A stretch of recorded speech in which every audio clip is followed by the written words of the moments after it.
ایمان اور عقیدہ۔ ایمان ایک مسلمان کی زندگی کی بنیاد ہے۔ اگر بنیاد مضبوط ہو تو عمارت قائم رہتی ہے، اور اگر بنیاد کمزور ہو تو عمارت ڈے جاتی ہے۔ نبی کریم نے ایمان کے بارے میں بے شمار فرامین ارشاد فرمائے جو ہماری زندگی کے ہر پہلو کو روشن کرتے ہیں۔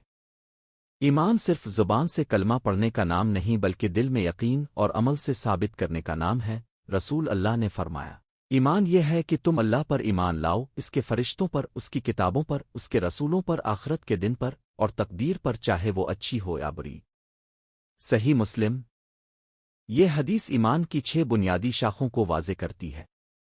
ایک مسلمان ان اصولوں پر یقین رکھے بغیر مومن نہیں بن سکتا۔ اخلاص نیت۔ حدیث مبارکہ ہے، اعمال کا دار و مدار نیتوں پر ہے، اور ہر شخص کو وہی ملے گا جو اس نے نیت کی۔ صحیح بخاری۔ یہ فرمان بتاتا ہے کہ ایمان کا پہلا درجہ دل کی نیت ہے۔ اگر نیت اللہ کے لیے خالص ہے تو چھوٹا سا عمل بھی عظیم عبادت بن جاتا ہے، اور اگر نیت خراب ہو تو بڑا عمل بھی بیکار۔ ایمان اور عمل کا تعلق۔ رسول اللہ نے فرمایا، ایمان کے 60 سے زیادہ شعبے ہیں، سب سے اعلیٰ یہ کہنا ہے لا الہ الا اللہ، اور سب سے ادن راستے سے نقصان دہ چیز کو ہٹانا ہے۔ صحیح مسلم۔ یہ فرمان ہمیں یہ سمجھاتا ہے کہ ایمان محض زبان کا کلمہ نہیں بلکہ عملی زندگی کے ہر پہلو سے جڑا ہوا ہے۔ سلام کرنا، کسی کو تکلیف سے بچانا، مسکرانا، یہ بھی ایمان کے شعبے ہیں۔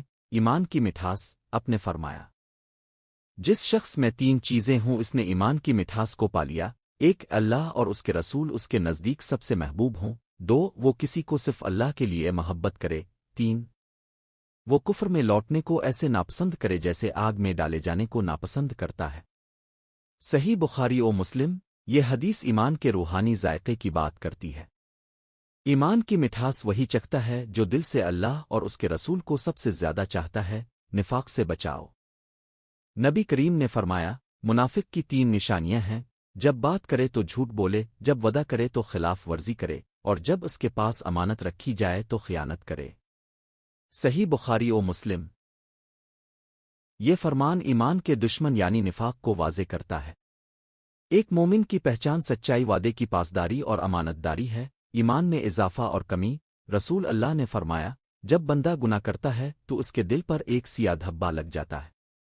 اگر وہ توبہ کرے اور اللہ سے معافی مانگے تو وہ دھبا مٹ جاتا ہے، اور اگر گناہ میں بڑھتا رہے تو وہ دھبا بڑھتا رہتا ہے یہاں تک کہ پورا دل کالا ہو جاتا ہے۔ ترمذی۔ یہ فرمان ایمان کی کیفیت کو ظاہر کرتا ہے۔ ایمان اعمال سے بڑھتا ہے اور گناہوں سے گھٹتا ہے۔ نبی اکرم نے فرمایا، تم میں سے کوئی شخص اس وقت تک کامل مومن نہیں ہو سکتا جب تک وہ اپنے بھائی کے لیے وہی پسند نہ کرے جو اپنے لیے پسند کرتا ہے۔ صحیح بخاری و مسلم۔ یہ فرمان بتاتا ہے کہ ایمان کا تقاضا صرف اللہ سے تعلق نہیں بلکہ مخلوق سے بھی حسن سلوک ہے۔ ایمان کی حفاظت کے عملی اصول۔ 1 قرآن کی تلاوت اور اس پر غور و فکر۔ 2 نبی کریم کی سنت پر عمل۔ 3 نیک صحبت اختیار کرنا۔ 4 گناہوں سے بچنے کی کوشش۔ 5 دعا اور استغفار کے ذریعے اللہ سے تعلق مضبوط کرنا۔ ایمان وہ روشنی ہے جو انسان کے دل میں اترتی ہے اور اس کے اعمال میں ظاہر ہوتی ہے۔ نبی کریم کے فرامین ہمیں یاد دلاتے ہیں کہ ایمان ایک زندہ حقیقت ہے جو نیت، عقیدہ اور عمل تینوں کا مجموعہ ہے۔ عبادات ایمان کی عملی شکل ہیں۔ یہ وہ اعمال ہیں جو بندے اور اللہ کے درمیان براہ راست تعلق کو مضبوط کرتے ہیں۔ نبی کریم نے فرمایا، اللہ فرماتا ہے، میرا بندہ سب سے زیادہ میرا قرب نوافل کے ذریعے حاصل کرتا ہے یہاں تک کہ میں اس سے محبت کرنے لگتا ہوں۔ بخاری۔ یہ فرمان واضح کرتا ہے کہ عبادات صرف فرض تک محدود نہیں بلکہ نوافل، اذکار اور دیگر اطاعت بھی اللہ کے قریب لے جاتی ہے۔ نماز کی اہمیت۔ نماز اسلام کا دوسرا رکن ہے اور ایمان کے بعد سب سے اہم عمل ہے۔ رسول اللہ نے فرمایا، آدمی اور کفر و شرک کے درمیان فرق نماز چھوڑنے کا ہے۔ مسلم۔ یہ فرمان بتاتا ہے کہ نماز چھوڑ دینا ایمان کے خاتمے کی علامت ہے۔ نماز کے اثرات۔ قرآن میں ارشاد ہے، بے شک نماز بے حیائی اور برے کاموں سے روکتی ہے۔ العنکبوت 45۔ یعنی جو شخص دل سے نماز قائم کرتا ہے اس کی زندگی میں پاکیزگی اور کردار میں بلندی پیدا ہوتی ہے۔ نبی کی نماز کی محبت۔ حضرت انس فرماتے ہیں، نبی کریم نے فرمایا، میری آنکھوں کی ٹھنڈک نماز میں رکھی گئی ہے۔ نسائی۔ یہ فرمان ہمیں بتاتا ہے کہ نماز صرف فرض نہیں بلکہ سکون اور خوشی کا ذریعہ ہے۔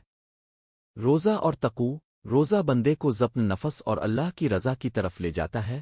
قرآن میں اللہ نے فرمایا، اے ایمان وال، تم پر روزے فرض کیے گئے جیسے تم سے پہلے لوگوں پر فرض کیے گئے تھے تاکہ تم متقی بن جاؤ۔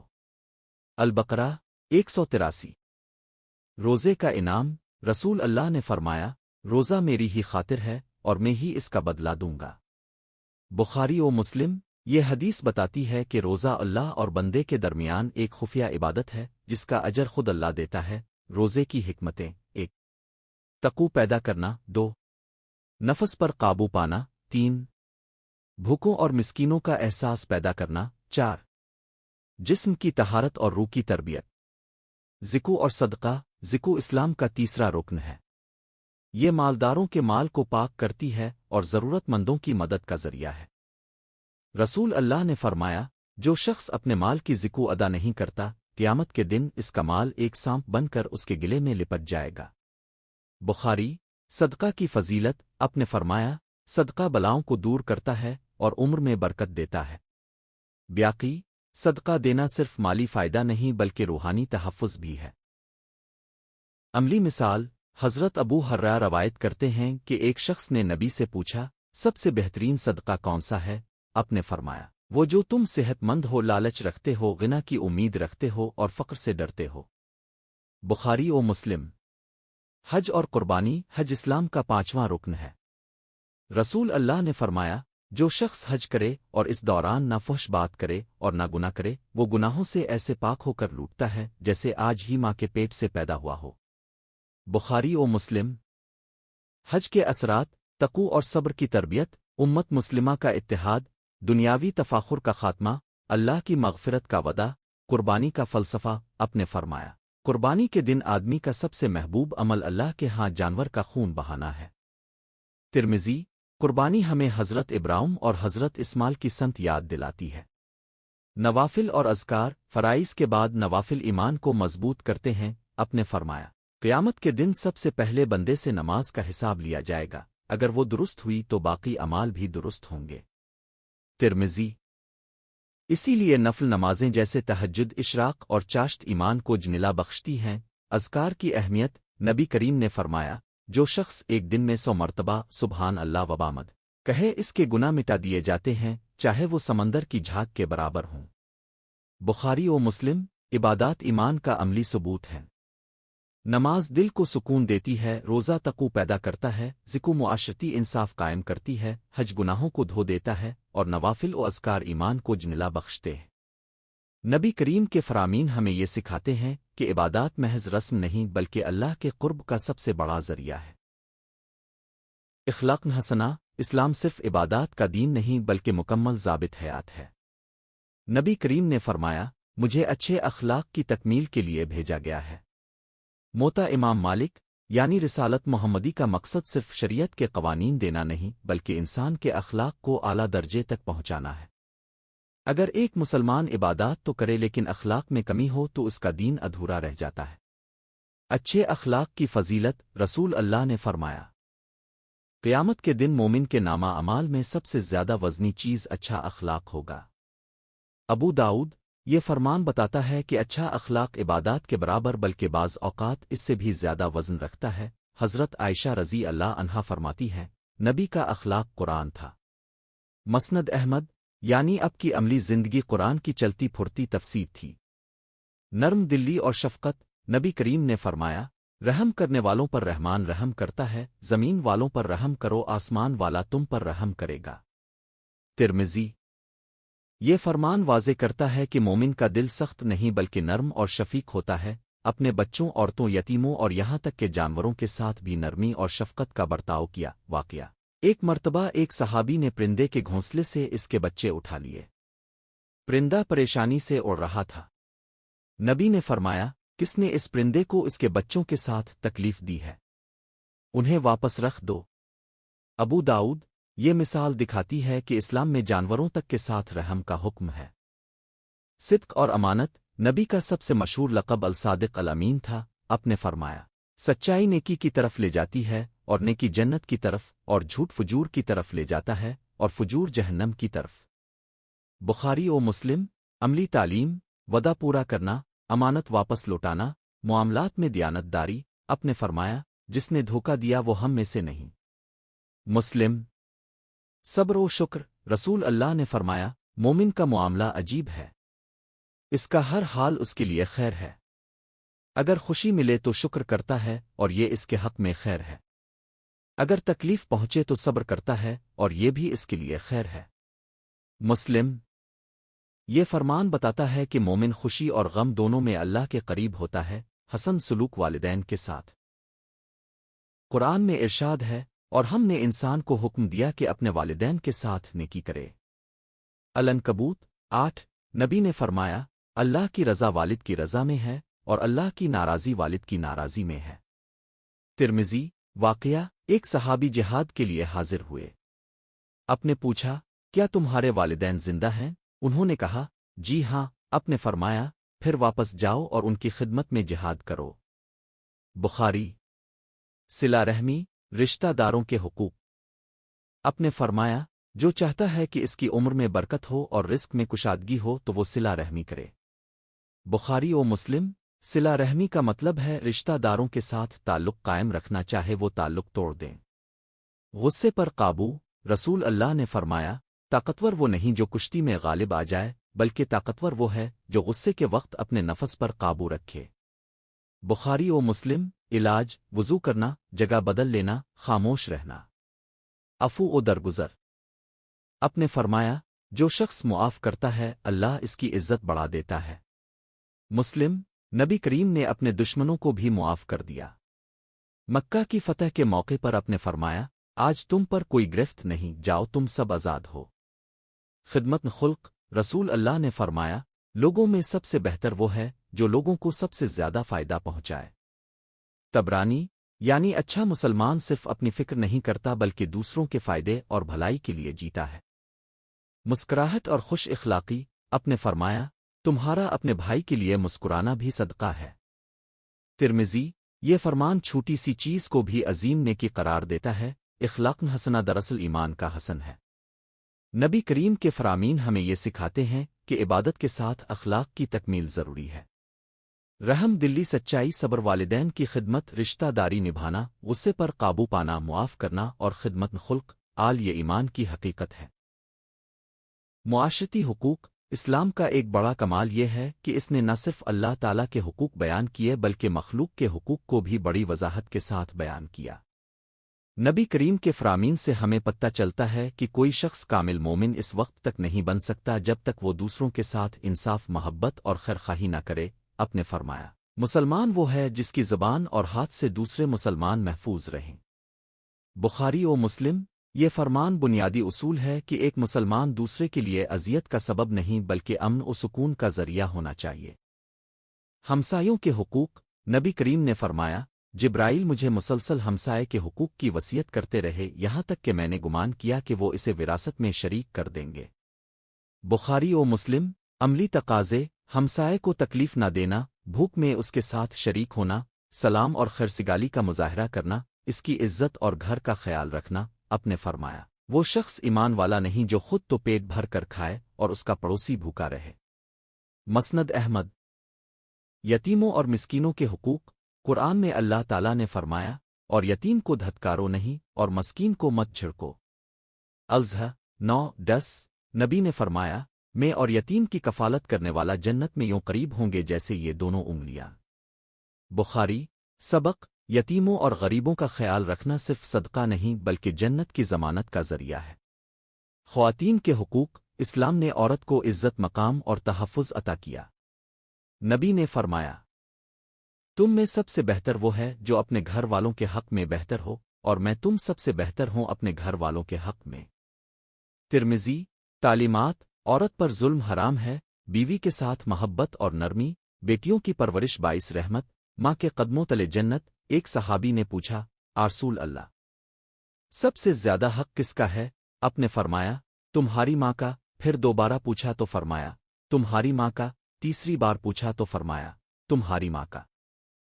چوتھی بار فرمایا تمہارے والد کا۔ بخاری و مسلم۔ بھائی چارہ اور مساوات۔ رسول اللہ نے فرمایا مسلمان مسلمان کا بھائی ہے، نہ اس پر ظلم کرتا ہے اور نہ اسے دشمن کے حوالے کرتا ہے۔ بخاری و مسلم۔ اسلام میں کوئی چھوٹا بڑا نہیں، سب برابر ہے۔ خطبہ حجۃ الوداع میں آپ نے فرمایا، کسی عربی کو اجمی پر کوئی فضیلت نہیں، اور نہ کسی اجمی کو عربی پر، اور نہ کسی گورے کو کالے پر کوئی فضیلت ہے، اور نہ کالے کو گورے پر مگر تقوی کے ساتھ۔ یہ فرمان دنیا کو مساوات اور انصاف کا سب سے بڑا پیغام دیتا ہے۔ تجارتی معاملات میں حقوق۔ نبی نے فرمایا، تاجر جو سچ بولنے والا اور امانت دار ہو وہ انبیاء، صدیقین اور شہداء کے ساتھ ہوگا۔ ترمذی۔ اسلامی معاشرت میں کاروبار اور لین دین بھی ایمان کا حصہ ہے۔ دھوکہ، سود، ذخیرہ اندوزی سب حرام ہیں۔ غیر مسلموں کے حقوق۔ اسلام صرف مسلمانوں کے لیے نہیں بلکہ انسانیت کے لیے رحمت ہے۔ نبی نے فرمایا، خبردار، جو کسی معاہدہ والے غیر مسلم پر ظلم کرے گا اس پر اس کی طاقت سے زیادہ بوجھ ڈالے گا، میں قیامت کے دن اس کے خلاف حجت بنوں گا۔ ابو داؤد۔ جانوروں اور ماحول کے حقوق۔ آپ نے فرمایا، ایک عورت کو بلی کو قید کرنے کی وجہ سے جہنم میں ڈالا گیا، نہ اسے کھلایا نہ آزاد کیا کہ وہ زمین کے کیڑے مکڑوں کو کھا لے۔ بخاری و مسلم۔ اسی طرح آپ نے فرمایا، اگر کسی نے درخت لگایا فصل بوئی اور اس سے پرندہ انسان جانور کھائے تو یہ اس کے لیے صدقہ ہے۔ مسلم۔ حجۃ الوداع میں اجتماعی حقوق کی تعلیم۔ خطبہ حجۃ الوداع میں نبی کریم نے انسانی حقوق کا عظیم چارٹر دیا۔ آپ نے فرمایا، تمہارے خون، تمہاری جانیں اور تمہارے مال ایک دوسرے پر حرام ہیں۔ عورتوں کے بارے میں اللہ سے ڈرو، میں تمہارے درمیان ایسی چیز چھوڑے جا رہا ہوں کہ اگر تم اسے پکڑ لو تو کبھی گمراہ نہ ہوگے، وہ ہے اللہ کی کتاب۔ نبی کریم کے فرامین ہمیں یہ سکھاتے ہیں کہ اسلام صرف ذاتی عبادات تک محدود نہیں بلکہ ایک مکمل معاشرتی نظام ہے۔ ہمسائے، یتیم، مسکین، عورت، غیر مسلم، جانور اور ماحول، سب کے حقوق بیان کر دیے گئے ہیں۔ مسلمان وہ ہے جو دوسروں کے لیے رحمت اور آسانی کا ذریعہ بنے۔ دنیا اور آخرت کا تعلق۔ انسان کی زندگی دو حصوں پر مشتمل ہے، ایک دنیاوی زندگی جو عارضی اور قلیل ہے، دو آخرت کی زندگی جو ہمیشہ ہمیشہ کی ہے۔ نبی کریم کے فرامین ہمیں یہ سکھاتے ہیں کہ دنیا ایک امتحان ہے، اصل کامیابی آخرت کی ہے۔ دنیا کی نعمتیں فانی ہیں جبکہ آخرت کی نعمتیں دائمی۔ رسول اللہ نے فرمایا، دنیا مومن کے لیے قید خانہ ہے اور کافر کے لیے جنت ہے۔ صحیح مسلم۔ یہ فرمان واضح کرتا ہے کہ دنیا میں مومن کو صبر اور قربانی کرنا پڑتی ہے جبکہ آخرت میں اسے اصل بدلہ اور سکون ملے گا۔ دنیا کی حقیقت۔ نبی کریم نے فرمایا، دنیا اور جو کچھ اس میں ہے سب فانی ہے، باقی صرف اللہ کی ذات ہے۔ بخاری۔ ایک اور موقع پر اپنے فرمایا، اگر دنیا اللہ کے نزدیک مچھر کے پر کے برابر بھی وقات رکھتی تو وہ کافر کو اس میں سے ایک گھونٹ پانی بھی نہ دیتا۔ ترمذی۔ دنیا کی حقیقت فانی اور حقیر ہے۔ مومن کا مقصد اس دنیا میں مال اجا اکٹھا کرنا نہیں بلکہ آخرت کی تیاری کرنا ہے۔ آخرت پر یقین۔ ایمان کے 6 ارکان میں سے ایک رکن اومن آخرت پر ایمان لانا ہے۔ رسول اللہ نے فرمایا، عقل مند وہ ہے جو اپنے نفس کو قابو میں رکھے اور موت کے بعد کے لیے تیاری کرے۔ ترمذی۔ یعنی اصل عقل مندی یہ نہیں کہ دنیاوی دولت کمائی جائے بلکہ یہ ہے کہ آخرت کے لیے عمال کیے جائیں۔ 3۔ قبر اور موت کی حقیقت۔ اپنے فرمایا، قبر آخرت کی منزلوں میں سے پہلی منزل ہے۔ اگر کوئی اس سے بچ گیا تو باقی منازل آسان ہو جائیں گی، اور اگر اس میں ناکام ہوا تو آگے سب کچھ اور سخت ہوگا۔ ترمذی۔ سبق۔ قبر آخرت کی شروعات ہے۔ وہاں انسان کو اس کے اعمال کے مطابق سکون عذاب ملتا ہے۔ قیامت کا دن۔ نبی نے فرمایا، قیامت کے دن آدمی کے قدم اس وقت تک نہیں ہٹیں گے جب تک 4 چیزوں کا حساب نہ دے۔ 1۔ اپنی عمر کہاں گزاری۔ 2۔ اپنے علم پر کہاں عمل کیا۔ 3۔ اپنے مال کہاں سے کمایا اور کہاں خرچ کیا۔ 4۔ اپنے جسم کو کہاں کھپایا۔ ترمذی۔ یہ حدیث آخرت کے احتساب کو بہت جامع انداز میں بیان کرتی ہے۔ جنت کی جھلک۔ اپنے فرمایا، جنت میں وہ کچھ ہے جو کسی آنکھ نے نہیں دیکھا، کسی کان نے نہیں سنا اور کسی انسان کے دل میں خیال بھی نہیں آیا۔ بخاری و مسلم۔ جنت کے متعلق قرآن میں بھی بار بار خوشخبری دی گئی ہے، نہ وہاں غم ہوگا، نہ تھکن، نہ بیماری، صرف سکون، محبت اور اللہ کی رضا۔ جہنم کی وعید۔ رسول اللہ نے فرمایا، جہنم کی آگ کو 1000 سال تک بھڑکایا گیا یہاں تک کہ وہ سرخ ہو گئی، پھر 1000 سال تک بھڑکایا گیا یہاں تک کہ وہ سفید ہو گئی، پھر 1000 سال تک بھڑکایا گیا یہاں تک کہ وہ سیاہ ہو گئی اور وہ بالکل سیاہ ہے۔ ترمذی، یہ فرمان جہنم کے عذاب کی شدت کو بیان کرتا ہے تاکہ مومن رے اور گناہوں سے بچے۔ دنیا و آخرت کا توازن، اسلام دنیا کو ترک کرنے کا نہیں بلکہ اسے آخرت کی تیاری کا ذریعہ بنانے کا درس دیتا ہے۔ رسول اللہ نے فرمایا، تم میں سب سے بہتر وہ ہے جو دنیا کے لیے بھی محنت کرے اور آخرت کے لیے بھی۔ بیاقی تعلیم، دنیا میں حلال روزی کماؤ، آخرت کے لیے نیک عمل کرو، دنیا کو کھیت اور آخرت کو فصل سمجھو۔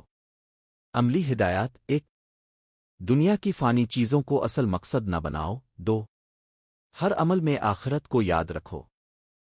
3، مال اور وقت کو اللہ کی راہ میں خرچ کرو۔ 4، گناہوں سے بچو اور نیکیوں میں بڑھ چڑھ کر حصہ لو۔ 5، دعا کرتے وقت ہمیشہ دنیا و آخرت دونوں کی بھلائی مانگو۔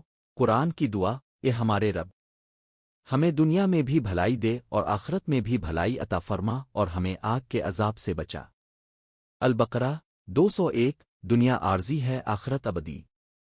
نبی کریم نے بار بار ہمیں دنیا کے دھوکے سے خبردار کیا اور آخرت کی تیاری کا حکم دیا۔ اصل کامیابی مال و دولت شہرت میں نہیں بلکہ اللہ کی رضا اور جنت میں ہے۔ امت کے لیے وصایا، نصیحتیں اور وصیتیں۔ نبی کریم کی پوری زندگی امت کے لیے رحمت اور نصیحت تھی۔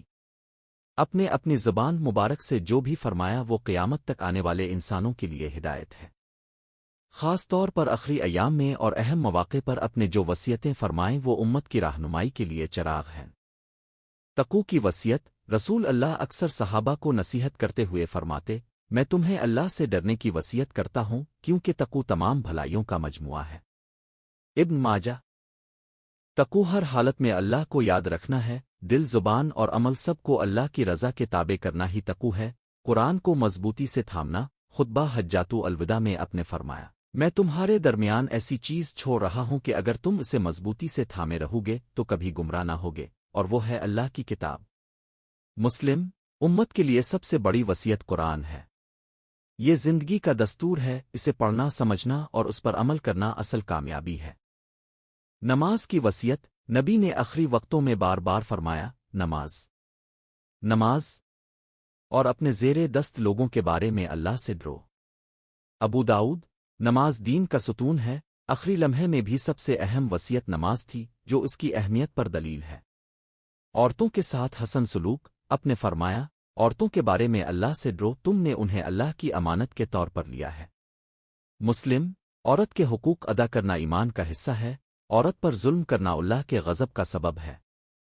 اخوت اور مساوات کی وصیت: خطبہ حجۃ الوداع میں اپنے فرمایا، اے لوگو، تم سب آدم کی اولاد ہو، آدم مٹی سے بنائے گئے۔ کسی عربی کو عجمی پر کوئی فضیلت نہیں، نہ کسی گورے کو کالے پر اور نہ کالے کو گورے پر، مگر تقوی کے ساتھ۔ اسلام میں سب برابر ہے، رنگ، نسل، زبان کی بنیاد پر برتری کا کوئی حق نہیں۔ امت کے لیے شفقت: نبی نے فرمایا، میری مثال تمہارے درمیان ایک ایسے شخص کی ہے جس نے آگ جلائی تو پتنگے اور کیڑے اس میں گرنے لگے، اور میں تمہیں کمر سے پکڑ کر بچا رہا ہوں لیکن تم چھوٹ کر آگ میں گرنے کی کوشش کرتے ہو۔ بخاری۔ یہ حدیث نبی کی امت کے ساتھ بے پناہ شفقت کو ظاہر کرتی ہے۔ آپ چاہتے تھے کہ کوئی بھی جہنم میں نہ جائے۔ دین میں اعتدال: اپنے فرمایا، اس دین میں غلو، انتہا پسندی سے بچو کیونکہ تم سے پہلے لوگ غلو کی وجہ سے ہلاک ہوئے۔ نسائی۔ دین میں آسانی ہے، نہ شدت پسندی درست ہے اور نہ غفلت۔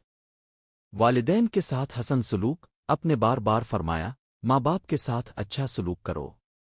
بخاری۔ اور ایک موقع پر فرمایا، اللہ کی رضا والدین کی رضا میں ہے اور اللہ کا غضب والدین کے غضب میں ہے۔